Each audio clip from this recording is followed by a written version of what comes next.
Boa tarde a todos. Boa tarde. Público presente, também quem está acompanhando na rede social da casa. Hoje também estamos em festas, porque comemoramos o mês da família. Amanhã, dia 15 de maio, o Dia Internacional da Família. E com isso, durante esse mês, temos diversos palestrantes convidados, entre eles nosso amigo Elcino. E daqui a pouco, então, a gente vai apresentar ele. Nesse momento, vou chamar a nossa presidente, Cíntia Rama, para fazer a nossa prece inicial.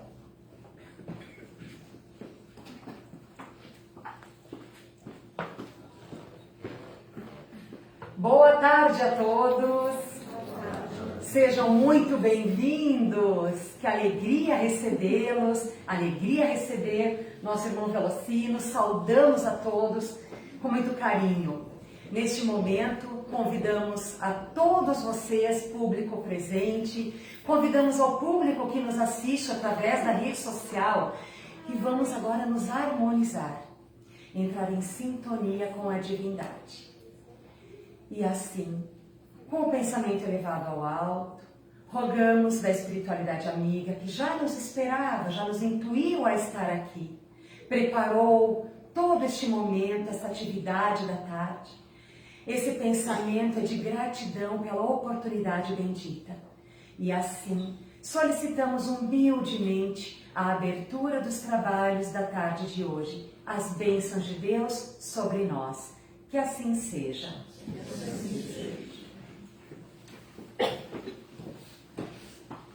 Então, Velocino Camargo, de Porto Alegre, trabalhador e atual presidente da Sociedade Espírita Caminho da Luz. Então, seja muito bem-vindo, amigo. Obrigado, e receba esse abraço bem chinchado da sociedade, dessa família Jesus de Nazaré, tá? Ele fará, então, a palestra hoje com o tema Vida em Família, o Grande Desafio. muito obrigado.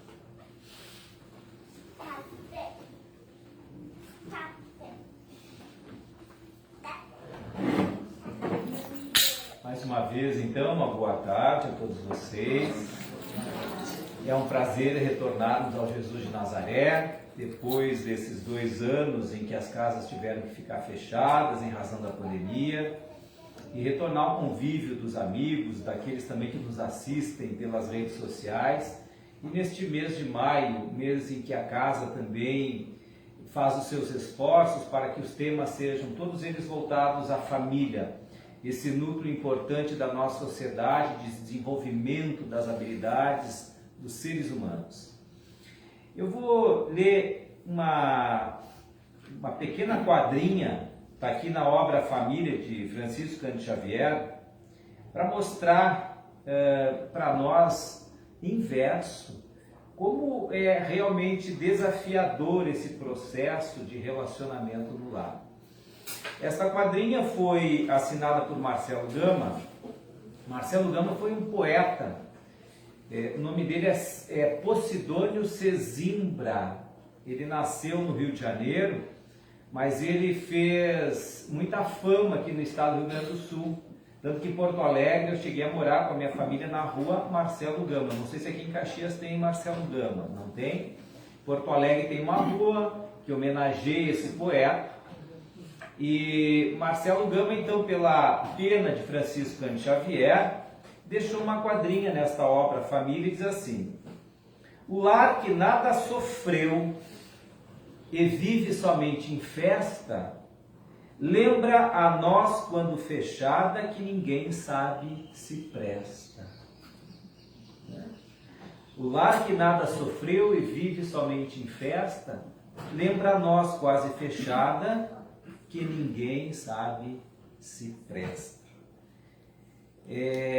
Então a família é um núcleo de desafios. E nesse núcleo de desafios é importante que a gente pare para pensar um pouco sobre a questão do sentido da nossa vida, sobre a questão da nossa escala de valores.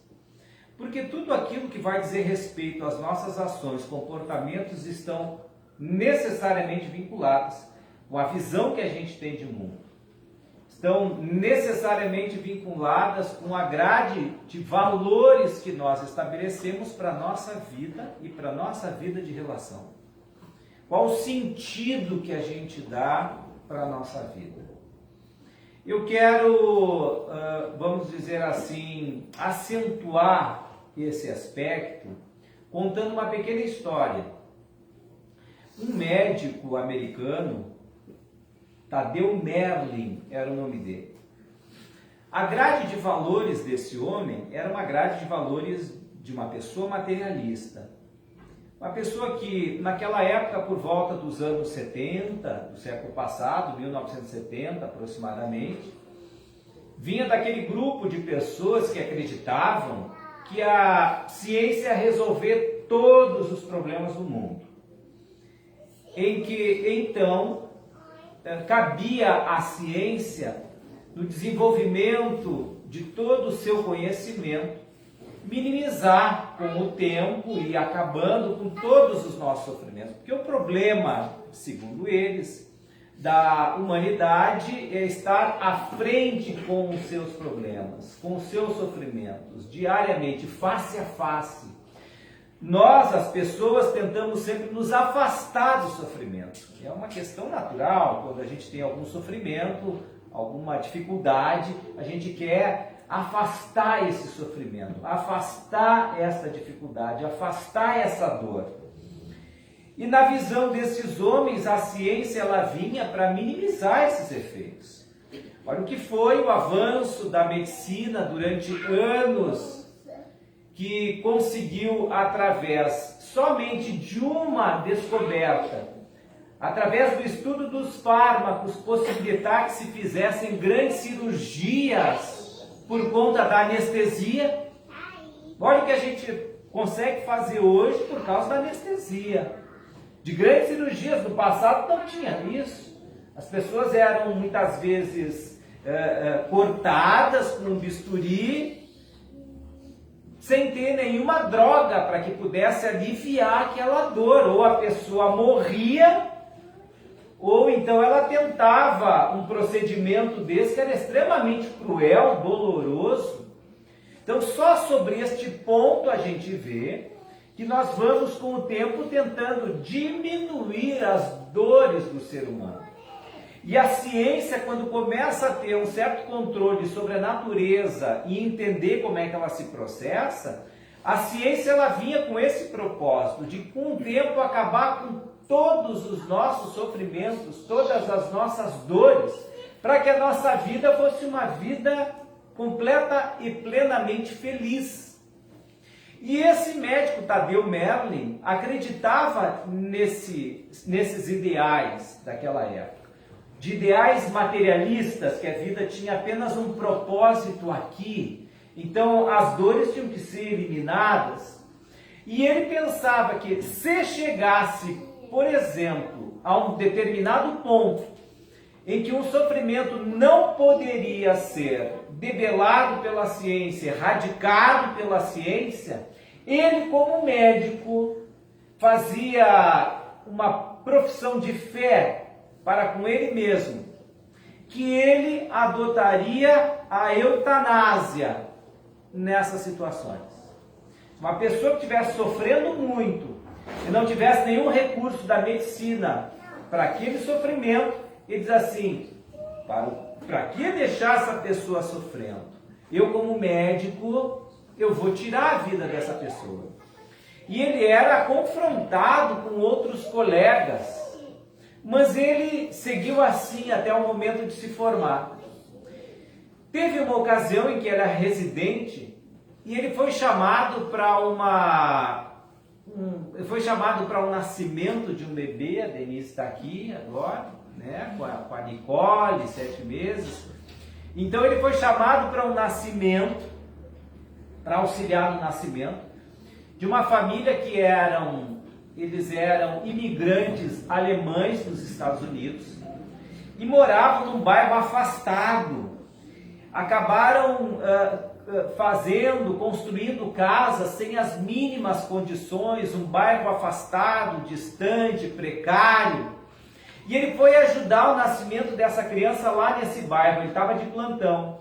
Avisaram por telefone que uma senhora estava sem condições de chegar até o hospital e a vida dela periclitava, ela estava em alto risco de morrer. Então ele correu até lá, levou alguns materiais, ele sobe no prédio e na medida em que ele vai subindo, vão contando um pouco da história daquela família. Diz, olha, esta mulher, ela está grávida do seu 6º filho já. É uma pobre de uma coitada. O marido abandonou essa mulher. Porque quando ela ficou grávida desse 6º filho, eles já tinham 5, moravam naquelas condições completamente ruins. E o marido então forçou que ela abortasse. Porque mais uma boca naquele lar seria o maior dos desastres. Já era extremamente ruim. Moravam em situação extremamente grave, com carência de toda a ordem, e se aquela criança nascer, seria mais uma ainda a tirar do pouco que tinham. Então que a mulher escolhesse entre ele ou a criança. E a mulher escolheu a criança, foram contando para o médico.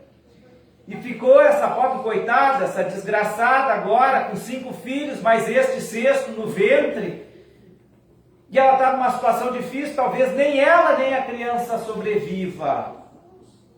E ele vai indo, vai olhando aquelas condições onde as pessoas estão morando lá naquele lugar, ele vai se apiedando daquela situação.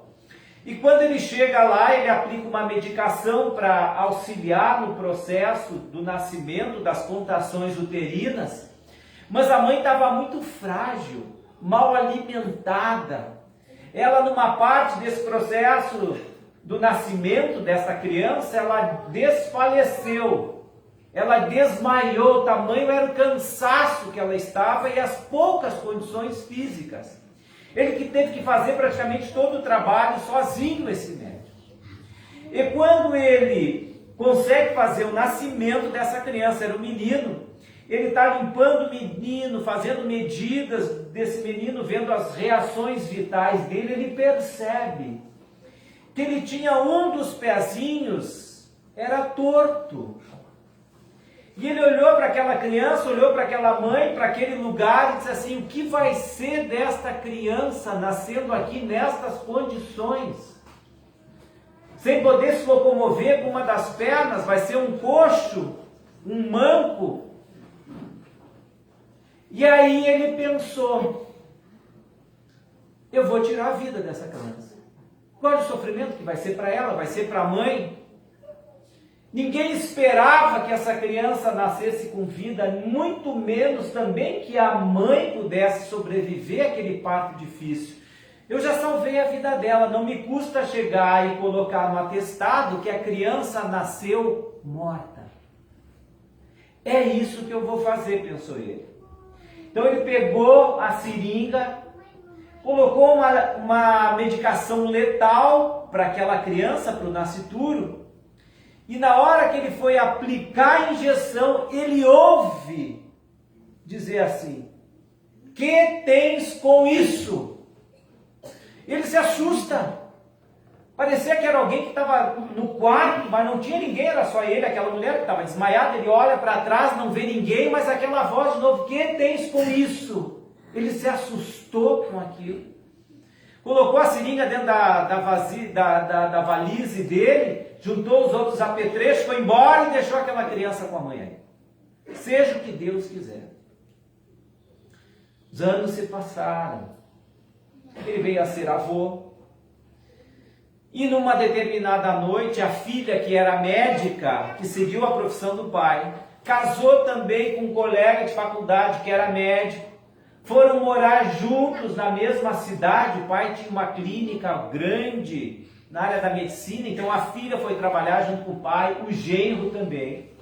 E eles tiveram uma menina, que era o xodó do avô. Dizem que os filhos dão uma domesticada nos pais, mas quem vai montar mesmo são os netos. Né? Os filhos domesticam, mas quem vai montar mesmo são os netos. Não é assim, né? Os avós ficam de 4 para os netos. Não é assim, a gente diz assim, olha, quem tem que educar é pai e mãe, o vô é para estragar.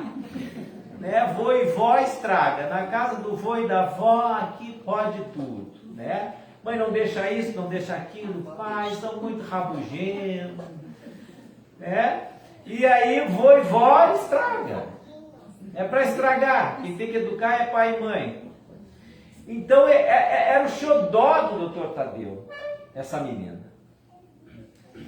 Só que numa fatalidade do destino, esse casal foi sair para jantar, deixou a filha com o pai e com a mãe, com os avós. 4 horas da manhã, o Dr. Tadeu é acordado com um telefonema, pedindo que ele fosse com urgência no hospital da cidade. Ele achou que fosse uma ocorrência que precisasse do seu conhecimento com outros colegas, chegou até lá. Ele foi avisado que um casal havia se acidentado. O carro colidiu contra uma parede de pedra e esse casal faleceu. E aí contaram para ele que tudo indicava que era a sua filha e o seu genro. Ele foi chamado no morgue do hospital para fazer o reconhecimento da filha e do genro. Chegaram no hospital, não tiveram condições de sobreviver. E ele viu que era a filha e o genro. Ficou com a menina. A menina perguntava pelos pais, aquilo foi levando um tempo até que ela pudesse entender, e eles ficaram cuidando, educando, como se fossem pais dessa menina. Aos 7 anos de idade, essa menina, justamente no dia do aniversário dela, começa a ter temperatura alta. Alguns dias se passaram assim também, começaram a aparecer alguns vermelhidões no corpo. E ele, mesmo sendo médico, tinha dúvidas do que seria.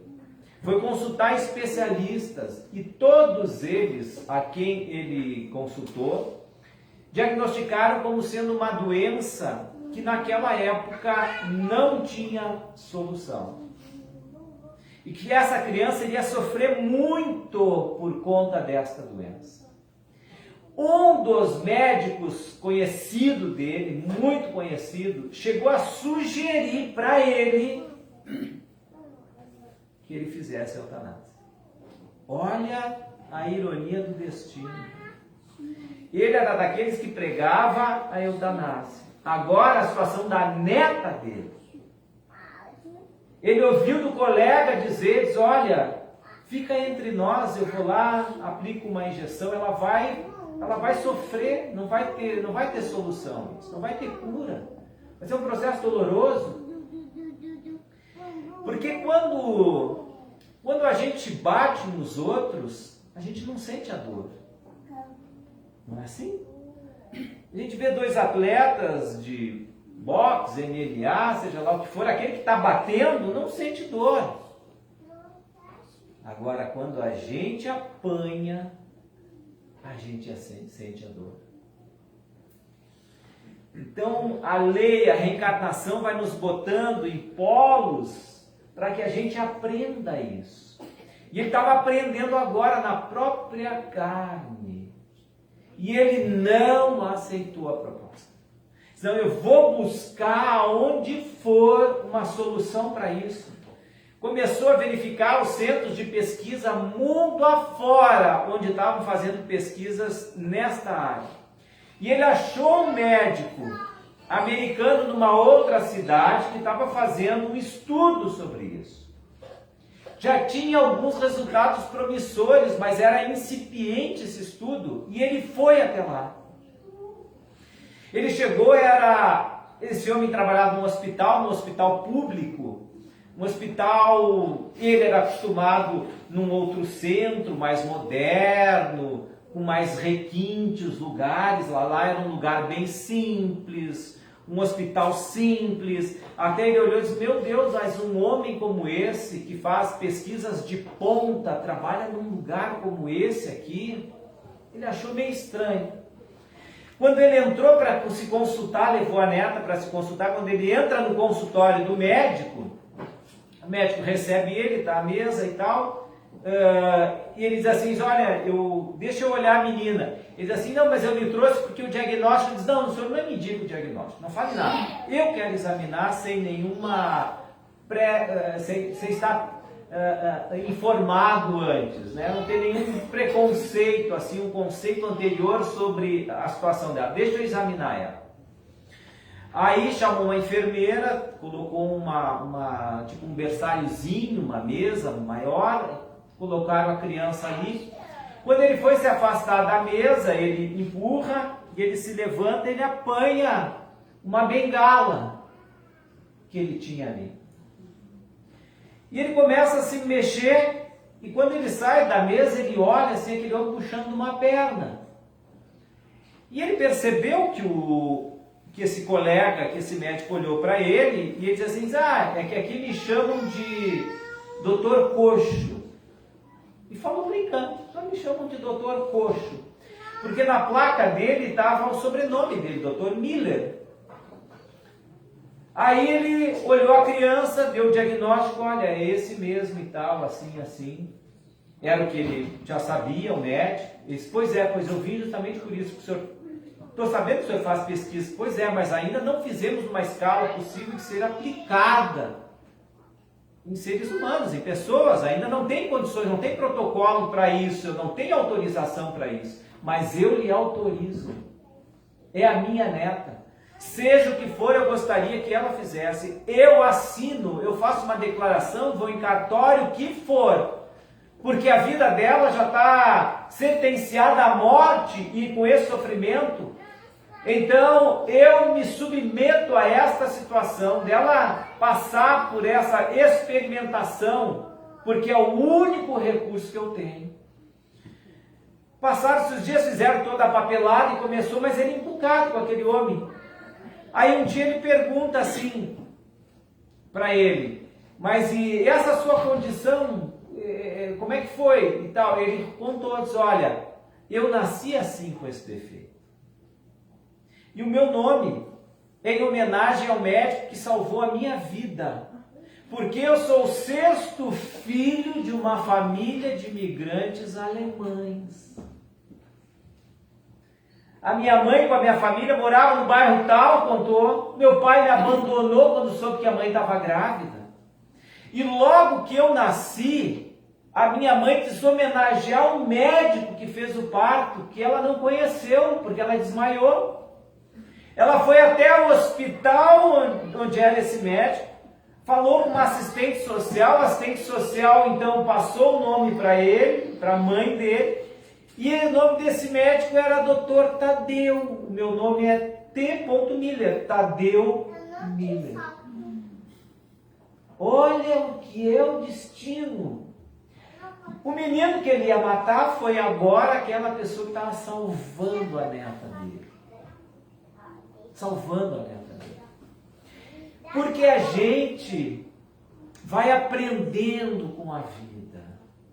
Por mais que a gente muitas vezes resista, a vida vai nos empurrando para aprender, para crescer, para se desenvolver.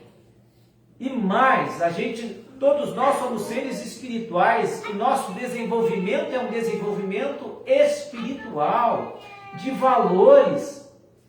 Não naquela visão do Dr. Tadeu Merlin, que era uma visão materialista. A vida é só essa, nós temos que afastar todo tipo de sofrimento, mas quando nós temos uma grade valorativa de uma vida espiritual, de um objetivo de evolução espiritual, aí os valores que a gente empresta para as coisas pelas quais fazem parte da nossa vida passam a ser outra, porque o prisma é diferente. A visão que a gente tem é uma visão espiritual. Nós estamos aqui num determinado momento de aprendizagem, mas que nós vamos aqui conquistar patrimônios que seriam patrimônios eternos. Estes é que são os patrimônios importantes para nós. E viver em família vai nos ajudar a isso, a desenvolver estes valores. É por isso que nós encontramos lá na questão 132 do Livro dos Espíritos. Com que objetivo Deus impôs às pessoas a encarnação? Olha, Deus impôs às pessoas a encarnação com o objetivo de fazê-las chegar à perfeição. Para umas dessas pessoas, esse processo é um processo difícil, expiatório. Para outros, pode vir em processo de missão. Mas quando a gente lê essa resposta, a gente muitas vezes se foca assim, olha, Deus impõe às pessoas a encarnação com o objetivo de fazê-los chegar à perfeição. Para uns é expiação, para outros é missão. Diz, o que será para mim? Para mim será que é expiação? A minha vida é uma vida expiatória, minhas relações de família são relações expiatórias, relações dolorosas, relações difíceis. Expiar vem desse sentido. Expiar é de alguém que como se estivesse resolvendo alguma dívida, passando por um determinado aprendizado de depuração deste espírito por conta de uma plantação equivocada no passado, e aí agora colhe os frutos amargos, e aí expiação, a colheita desses frutos amargos que nós plantamos. Para uns é expiação, então a gente acha, será que a minha vida é expiação? E eu tenho que passar por essa expiação de todas as jeitos, de todas as formas. Para outros é missão, mas ela não tem a expiação, ela não tem um valor em si mesma. Ela tem um objetivo maior. O objetivo qual é? É o progresso. Deus impõe aos homens a encarnação com o objetivo de fazê-los chegar aonde? À perfeição. Então, cada nascimento é como se houvesse um planejamento muito individualizado para cada um. Muito individualizado. É isso, quando nós nascemos, nós temos um planejamento individualizado para quê? Para nós darmos um passo um pouquinho a mais, para nos fazer chegar até a perfeição. Então é como se a gente recebesse nessa nossa existência uma chave com um determinado desenho. Esse desenho é que vai nos ajudar a dar um passo a mais na evolução, para o nosso crescimento. Então nós vamos encontrar algumas dificuldades, mas essas dificuldades são dificuldades para a gente transpô-las. São dificuldades internas. E que a gente vem com um desafio para poder aprender a superá-la. Como superar? E a gente vai aprender que a superação vai se dar através de enriquecimento de valores. É isso. Um ser perfeito, o objetivo de fazer chegar à perfeição, o que é? Um ser perfeito é alguém que não possui mais as imperfeições. Ele tem as virtudes num grau por excelência dessas virtudes, e isto o livra de sofrimentos. O que livra o ser humano dos sofrimentos não é encontrar um lugar melhor, uma vizinhança melhor, ter um emprego melhor, ser mais bonito, ter dinheiro. Não é isso que nos livra do sofrimento. Porque às vezes a gente pode pensar, senão o que vai me livrar do sofrimento é eu ser bonito, eu ter dinheiro, eu morar bem, ter uma boa família. É isso que vai me afastar de qualquer sofrimento. Ledo engano nosso. Porque vocês já viram pessoas que são bonitas, que têm dinheiro, que moram bem e têm seus problemas sérios. Uma vez o Chico recebeu um homem na casa dele. Eurípides, o Chico acordou mais cedo e disse assim: às 7 horas vai chegar uma pessoa que eu vou atender. E Eurípides disse para ele: não, tu deve estar enganado, Chico, eu não combinei com ninguém que tivesse para vir aqui às 7 horas, mas vai vir, às 7 horas vai vir um senhor que eu vou atender ele. Deu 7 horas, chegou um homem, um carro importado, um motorista, vestindo um terno de tecido italiano, bem cortado, entra na casa do Chico, conversa por 1 hora, chora na casa do Chico, vai embora. O Eurípides fica impressionado com o homem. E diz assim, meu Deus do céu, Chico, que homem rico, eu nunca vi na minha vida um homem tão rico como esse. E o Chico diz assim, mas tu te engana, eu nunca vi pessoa mais pobre, porque ele só tem dinheiro. Bonito, com dinheiro, com fama, com poder, mas ainda um ser humano como nós, carente de valores. Então nós vemos em família nesse processo de desafios para criar valores, para chegar à perfeição. Nós não temos que passar expiação por passar, senão eu vou passar expiação, seja lá 10, 15, 20, 30 anos, eu vou expiar isso, acabou. Não adianta, a gente tem que aprender com ela, crescer com ela, mudar-se por conta dela, para que depois de um determinado tempo, mesmo com ela, a gente não sofra mais. Mesmo naquelas condições, a gente já não sofra mais, porque a gente superou o entrave interior. E a vida vai nos ensinando, porque a gente encarna, aí vai tendo projetos individuais para a gente vencer imperfeições nossas. E aí a espiritualidade vai amoldando, vai juntando, vai organizando, vai planejando isso. Então, se às vezes nós temos dificuldades grandes de desenvolver esse sentimento de amor, porque o espírito que chegou à perfeição, ele tem um amor numa dimensão enorme. O espírito perfeito é o espírito que ama a todos indistintamente. Nós ainda temos dificuldade de desenvolver esse amor. A gente vê uma notícia na televisão, não é assim? A gente vê uma notícia na televisão, alguém fazendo uma barbaridade, a gente já pensa assim, meu Deus, por que não tem a pena de morte? Uma criatura dessa, não vale a pena nem gastar comida da cadeia com uma criatura dessa. Porque a gente não tem amor ainda. Porque Deus não faz diferença a ninguém entre o maior dos criminosos na face da terra e a pessoa mais equilibrada na face da terra. Não faz diferença nenhuma a Deus. Nós fazemos essa diferença. Porque nós ainda não desenvolvemos o amor nessa potencialidade. E as nossas vidas, elas são planejadas para a gente aprender a desenvolver este amor. Então, muitas vezes, um filho nosso pode ser motivo de um aprendizado muito grande para nós. Hoje eu gostaria de falar um pouquinho sobre preconceitos.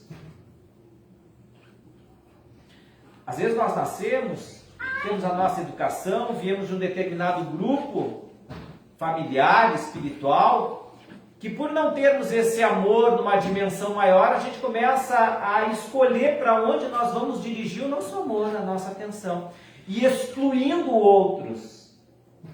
E às vezes a gente nasce sob determinados preconceitos. Preconceitos de raça, de cor, de sexualidade. Não, meu filho, minha filha não vai casar com alguém assim, assado, não pode isso, não pode aquilo e tal. A gente cria uma série de preconceitos. E às vezes nasce um filho ou uma filha que justamente vai nos ajudar a nos defrontar com este preconceito. E a gente vai dizer, é castigo de Deus isso. Não. A chaga está na minha alma. Quem tem que tirar esse espinho da alma sou eu, porque ele está lá na minha alma. O objetivo é fazer chegar à perfeição. Nascemos numa situação expiatória como essa, porque o fruto que nós temos plantado é o fruto da discriminação. E a gente tem que se aproximar de todos. Se a gente perceber, a discriminação é a falta, é uma doença da empatia.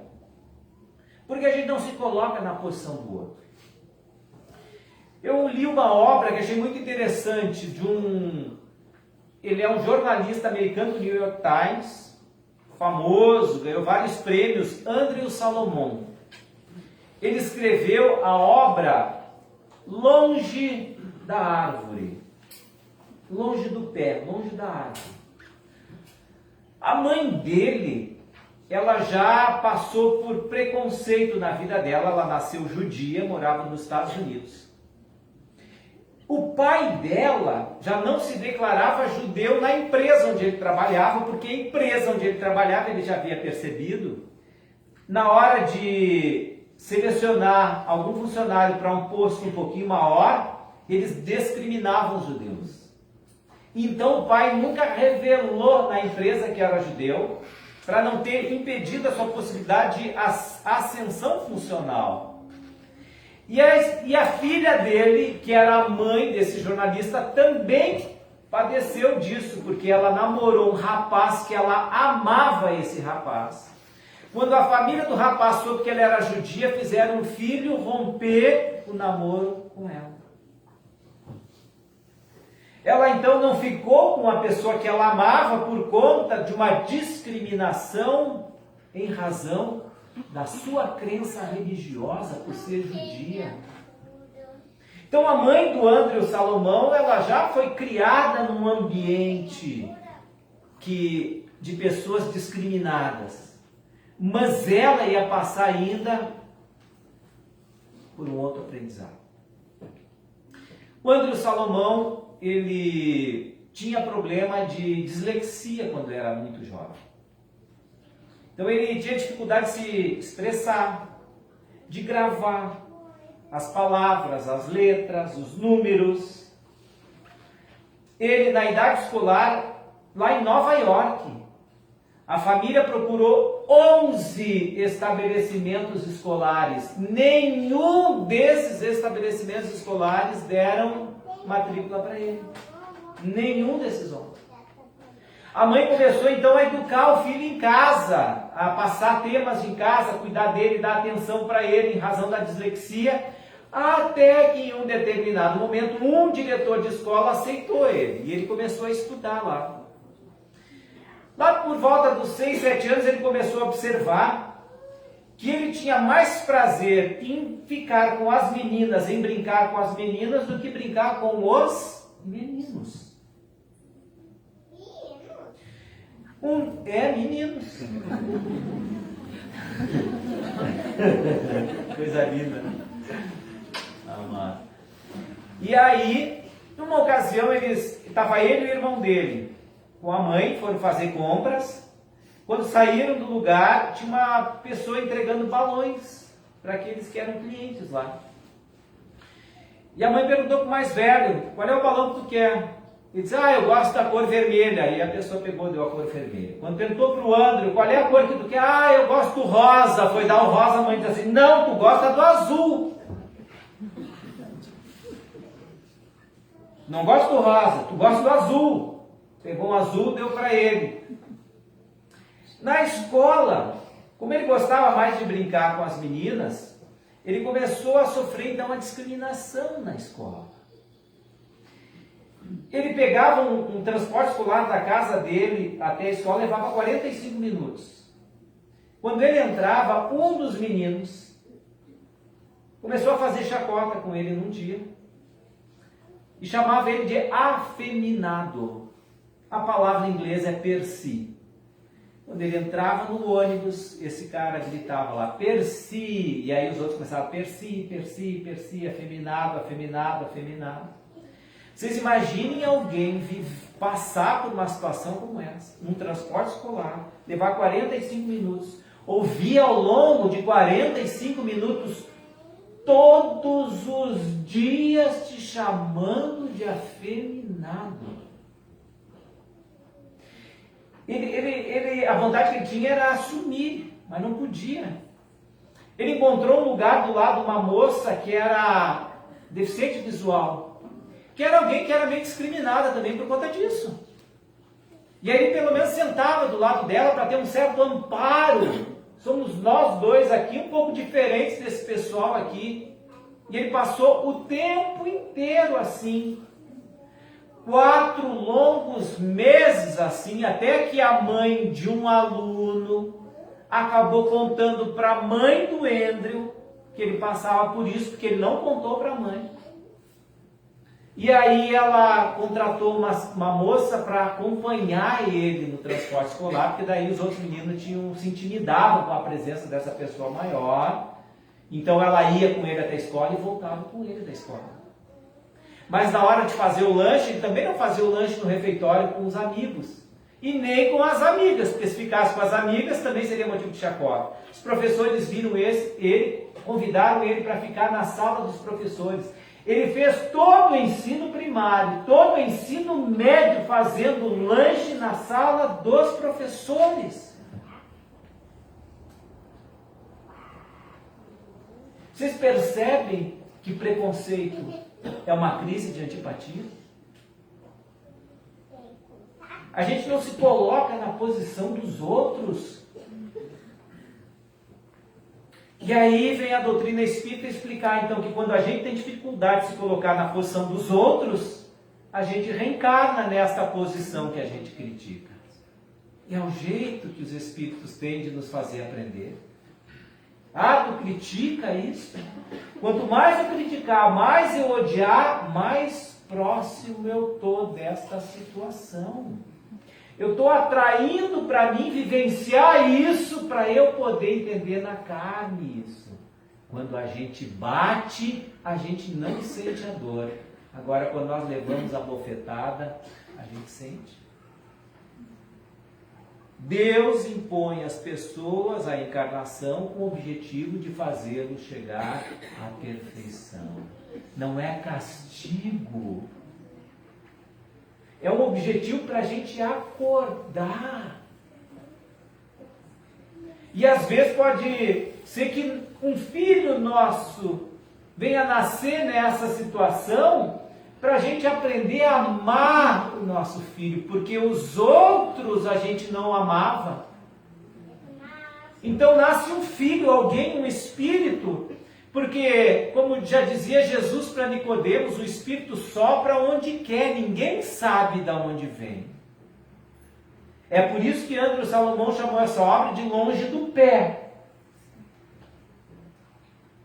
O espírito sopra da onde ele quer. A gente não sabe que espírito vem, da onde é, qual é a história dele, não sabe. O que a gente quer é que seja um filho que caia junto do pé. Tanto que a palavra que a gente usa para isso é reprodução. Já perceberam? A reprodução. Ou seja, nós estamos reproduzindo alguém igual, porque a gente quer que essa pessoa caia no pé junto. Não tem uma outra expressão que diz assim, o fruto não cai longe do pé? Reprodução, cair junto do pé. Por isso que o André Salomão falou, longe do pé. Longe do pé. Tem algumas crianças que nascem longe do pé. Para ensinar os pais a entender, a compreender, a amar, a aceitar. São tantos os desafios, às vezes, para uma família, mas por quê? Para a gente chegar à perfeição, desenvolver amor, entender. Ele conta nessa obra vários grupos de pessoas que são discriminadas, vários. Até de anões, ele conta. E ele conta que os médicos chegam a dizer o seguinte, olha, é muito mais difícil dizer para os pais que o filho nasceu com essa síndrome do nanismo do que dizer que a criança nasceu com uma patologia cardíaca. Porque se a criança nasceu com um problema no coração, ele vai dizer assim, tá, mas o que você pode fazer para consertar? Vai botar uma válvula? Vai fazer o quê? Tem condições? Ele diz, quando a gente dá notícia de que a criança nasceu com nanismo, a gente vê nos olhos dos pais assim, uma decepção enorme, uma dor gigantesca, porque nós discriminamos. Porque nos falta amor. E Deus não está castigando, Ele está ensinando a amar. Passou um bom tempo atrás um vídeo que era uma Olimpíada de crianças com síndrome de Down. E era uma corrida, era uma prova de corrida. E saíram aquelas crianças correndo. Uma delas tropeçou. O que as outras fizeram?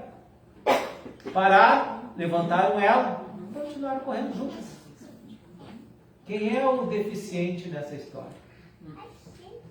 Eles ou nós? Se nos julgamos normais. Os normais, numa prova de corrida, aquele que caiu, azar, ficou para trás. A gente para ajudar, para levantar. Deus impõe aos homens a encarnação com o objetivo de fazê-los chegar à perfeição. Para uns é expiação. Pode ser expiação. Deus está me castigando. Não é castigo. Não é castigo. É uma forma de nos ajudar a tirar de nós o aguilhão da indiferença, da falta de se colocar na posição do outro para a gente amar. Então, Ângelo Salomão nasceu com esta aproximação afetiva para ter relações com outros homens, porque era com quem ele se sentia bem.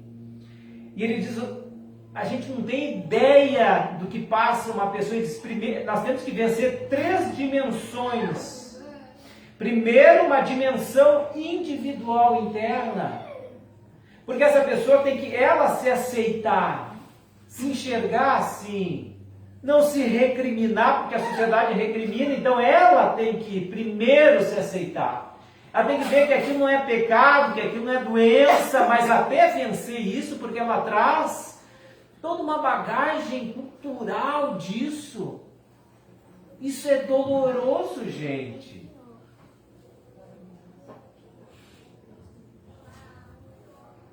Quando é que a gente vai ter empatia e sentir? Na medida que eu fui lendo esse livro, eu fui me colocando na posição do autor. Porque eu tentei me colocar assim, mas quando é que eu sofri algum tipo de discriminação? Eu lembrei, talvez, o que eu me recorde, assim, mais próximo disso, foi o fato de eu ter dificuldade de dizer meu nome, Velocino, imagine. Velocino, nenhuma criança nasce com esse nome. Já nasce com 80 anos de idade. Velocino, espera, né? Velocino é um senhor. Eu me lembro com 7 anos de idade, vocês me chamavam lá, o médico chamava Velocino, e eu estava do lado dele, ele, Velocino, gritando, sou eu. Eu esperava um homem de 80 anos, 90, esse nome, não nasce ninguém. Velocino. Né? 7 aninhos de idade, 8 aninhos de idade, não nasce. Então eu tinha uma vergonha do meu nome, vocês não faziam ideia. Quando eu ia para a escola, e nós na família, cada 2, 3 anos, trocar de lugar, trocar de escola, eu disse, meu Deus do céu, vai começar tudo de novo. Primeiro dia na escola era um desafio, eu ia assim, o professor vai chamar meu nome, todo mundo vai olhar, quem é o Velocino? Como é que é? Velocípede? Velocímetro? Que velocidade tu tá, meu Deus, eu vi a vida. Eu já era velho, estava ouvindo isso. Uma vez eu fui fazer palestra. Aí eu me identifiquei, Velocino. Posso chamar de velocímetro? Deu risada. Eu digo sim para eles, olha, pelo que eu me lembre, alguém tão inteligente fez uma brincadeira dessa comigo, foi no meu 2º grau, depois de lá. Sabe? Mas depois tu vai já. Mas no início, Meu Deus do céu. A gente pequenininho, o professor chamava Velocino e todo mundo olhar pra gente. Aquilo ali era horrível. Mas aquilo durava ali 1 mês, 2 meses, depois se acostuma. Agora imagine alguém viver a vida inteira com uma situação de discriminação. A vida inteira. Ou é autista, várias situações. É uma crise de empatia que nós temos, que a gente tem que acabar com isso. Então, às vezes, nasce longe do pé. Por isso que o autor fala, ele fala em uma identidade vertical e uma identidade horizontal. A identidade vertical é aquela da reprodução. É o filho que vai nascer com o mesmo jeito, com a mesma forma de ser, aquilo que o pai pensa que quer, que a mãe, com gosto, valores, é isso aqui, perto do pé, perto do pé, perto do pé. Essa é a identidade vertical. Às vezes até a criança começa a ter com o tempo os gestos do pai, os gestos da mãe, até a entonação de voz, já viram? Às vezes a gente pode ligar para casa de um amigo, atende um filho que já está grandinho, a gente atende, ele atende lá, ou fala, acha que é o pai dele. E não é mais, não, aqui é o fulano, eu sou o filho. Aí diz, meu Deus do céu, mas está o jeitão do pai, vê caminhando, se movimentando, e essa é a identidade vertical. Mas tem gente que não nasce com essa identidade 100% vertical. Não é uma reprodução dos pais.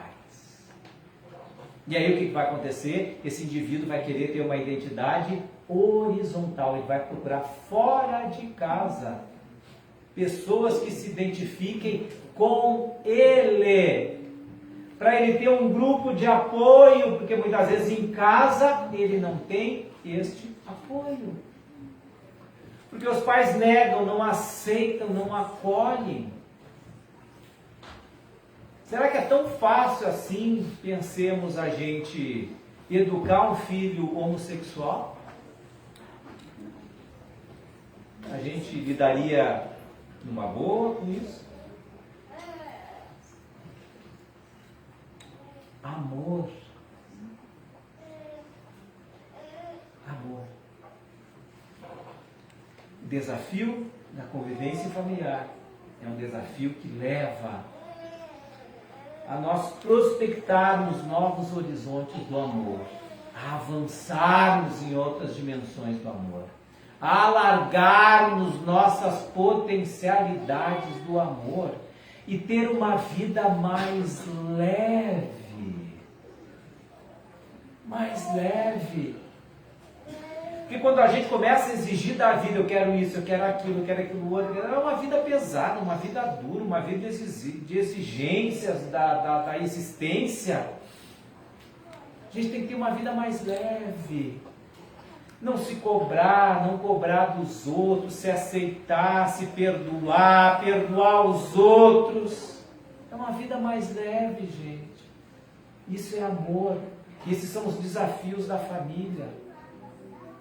E aquele que talvez venha a sofrer discriminação dos pais, talvez nós, entre nós aqui, tenhamos adultos que sofremos algum tipo de discriminação dos nossos pais, algum tipo de dificuldade que a gente tenha tido, de não se igualar com ele. Talvez o pai e a mãe tiveram uma vida acadêmica, o filho não quis estudar. A gente sofreu por isso, se fez adulto, o pai nunca aceitou. E nós estamos aqui, adultos, vivendo com esses problemas internos. Porque todos nós queremos aceitação. E a gente sofre quando não tem essa aceitação. Mas não adianta, nós vamos culpar os pais por isso? Não, nós estamos aqui para avançar. Nós estamos aqui para aprender a superar essas situações, por isso para evoluir, para ter a nossa vida mais leve. E é por isso que nós vamos encontrá-la no Evangelho segundo o Espiritismo, no capítulo 10, e tem 15, Paulo de Tarso dizendo assim: perdoar aos inimigos é pedir perdão para si mesmo. Uma das frases mais difíceis que tem no Evangelho é essa, a gente entender também até. Perdoar aos inimigos é pedir perdão para si mesmo, mas como? Como é que eu perdoando o inimigo eu vou pedir perdão para mim? Porque nós já vivemos inúmeras outras vidas. Então, quando a gente perdoa o inimigo, perdoa aquele que nos feriu, talvez no fundo estejamos fazendo perdão, pedindo perdão para nós mesmos, porque nós, talvez, num outro passado, fomos alguém igual àquela pessoa. Fizemos igual àquela pessoa. Queremos um filho que estudasse, que nascesse junto ao pé, não estudou, a gente discriminou hoje. Talvez a gente nasça com maior dificuldade de aprender, de estudar e tal, é discriminar. Aprende na prática. Bater é uma coisa, receber a bofetada é outra. Então nós estamos aprendendo com a vida. E sempre o aprendizado é do amor, do perdão. Então o desafio faz parte. Perdão é esse remédio para esse processo. Eu vou encerrar aqui com uma pequenas linhas aqui, como se fosse uma carta, segundo o arcebispo de Santa Maria, atribuído ao Papa, mas eu não tenho certeza se é, tá? Mas pelo menos nesse site a indicação é de que era de origem do Papa. Independente disso, o conteúdo é importante. Diz o seguinte: não existe família perfeita. Não temos pais perfeitos, não somos perfeitos, não nos casamos com uma pessoa perfeita, nem temos filhos perfeitos. Temos queixas uns dos outros, decepcionamos uns aos outros.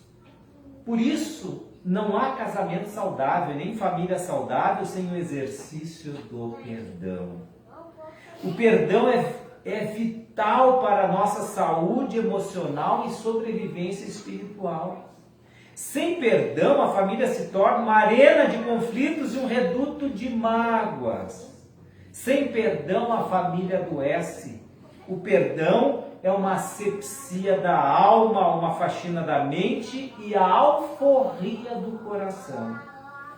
Quem não perdoa não tem paz na alma nem comunhão com Deus. A mágoa é um veneno que intoxica e mata. Guardar mágoa no coração é um gesto autodestrutivo, é uma autofagia.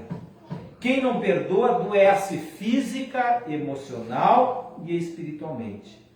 É por isso que a família precisa ser lugar de vida e não de morte, território de cura e não de adoecimento, palco de perdão e nunca de culpa. O perdão traz alegria, onde a mágoa produz tristeza. Cura, onde a mágoa causou doença. Que Jesus nos ajude nessa tarefa de aprender a amar. Muito obrigado, meu Deus, confirmando isso. Falar o que agora depois disso? Muito obrigado.